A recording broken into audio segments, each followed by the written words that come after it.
Good morning po sa inyong lahat dyan. Ngayong araw po pala ay araw ng Sabado. Kung isang araw po pala ay may nakita ko sa supermarket ng tinapang isda. Halaga yan ng mga 15 ba o 20 lei. Kaya bumili po ako kahit medyo mahal. Peraso lang naman. Nakakamiss din po kasi ang tinapa. Sino po sa inyo ang kumakain dyan ng tinapang isda? Sabi ko kung hindi ko ito pipirito, may naisip akong gulay nga pala sa rep. Kaya sabi ko sa Sabado magluluto ako ng ginisa na gulay na may tinapa. Ayun, tamang-tama sa pagkain namin ngayong araw. At alam ko naman bilang isang mga Pilipino ay lahat naman tayo siguro ay marunong magluto ng ginisang gulay. Alam nyo, may Angel, ito talaga yung naisip kong gagawin ko pag ako talaga nakauwi ng Pinas. Asing dahil malapit nga po kami sa dagat at ang pangkabuhayan namin na isda, tatapa po talaga ako ng isda at sobrang namiss ko po talaga yung mga tuna, mga galagidlid, mga tulingan. Yan po yung ginagawa naming tinapa doon sa aming probinsya. Karaniwan kasi nabibili natin sa Maynila, diba, mga tinapa, yung mga tamban, yung mga tuyo, yan yung tinatapan.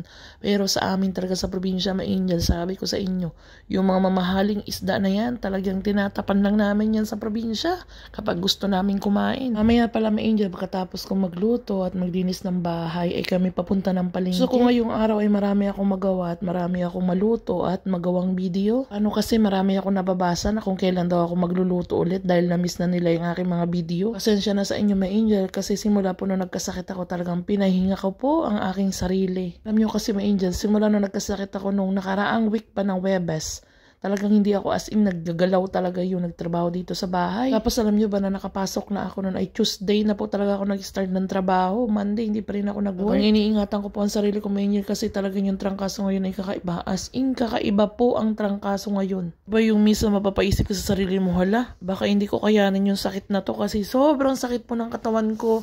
Yung mga buto-buto, yung mga laman, alam mo yun, yung likod ko sobrang sakit. Mas talaga kay Lord at as in magaling na nga po ako, may Angel. Yun nga lang may kaunting ubo pa rin, pero anyway, mawawala na din at ito. At balik nga pala tayo dito sa akin niluluto, may Angel. Pasensya na nga pala kayo dito sa inyong nakikita dahil dito sa aking lutuan ay napakadumi po. At tulad nga po na sabi ko sa inyo na ilang araw na si Petro ang nagluluto dyan sa kusina. Ayun ay Sabado, yan yung time ko na para magkudkod at maglinis dito sa bahay dahil okay na rin naman yung pakiramdam ko. Talaga yung isa sa sinasabi ko sa asawa na pagkatapos magluto ay linisin ang kalan. Linisin lagi dahil pag hindi mo nilinis yan, yung mantika ay magtatagal, magdidikit, mahirap linisin. May Angel, mamaya naman lilinisin ko yan pagkatapos kong maghugas ng mga pinaglutuan ko at pinagkainan namin ng mga bata. Talaga kasi may Angel, yung time ko talagang maglinis dito sa bahay. Iba may Angel, yung asawa nyo ba pag nagluluto, malinis ba sa inyong kusina? Comment down below para malaman ko at mabasa ko dyan sa baba. At magchismisan tayo dyan sa comment section. At ayan na may Angel, luto na itong ating ginisang repolyo na may tinapa.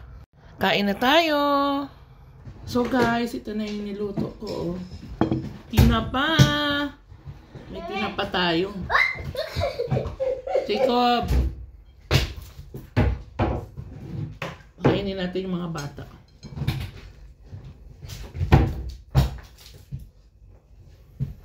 Hi, come here. Mama put in mat. Subuhan ko na lang sila at isda. Pupunta kami ng palengke maya-maya. Tikman natin ang ating niluto. Ito na.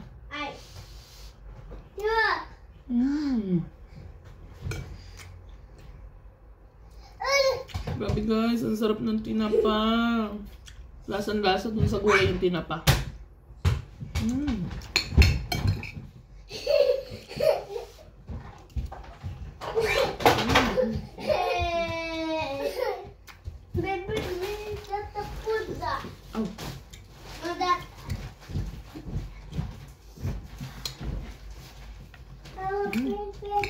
Grabe.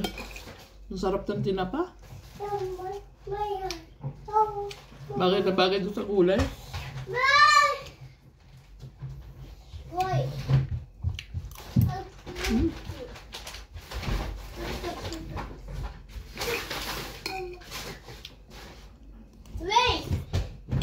Video. Aduh. Bon? Fish? Oh. Da? Hi, di Daniel, hi. Fish. Hi, di fish, ah. Mama, bun. Bun, da? Ya, Da. Daniel is here. Look there.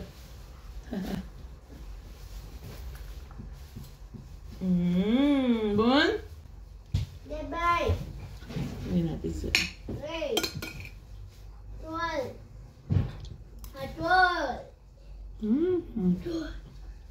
Hain kayo, may angel. Ito ang aming almusal at saka tanghalian. Kasi anong oras na po kami nagising. Na akong part-time ngayon. Bye!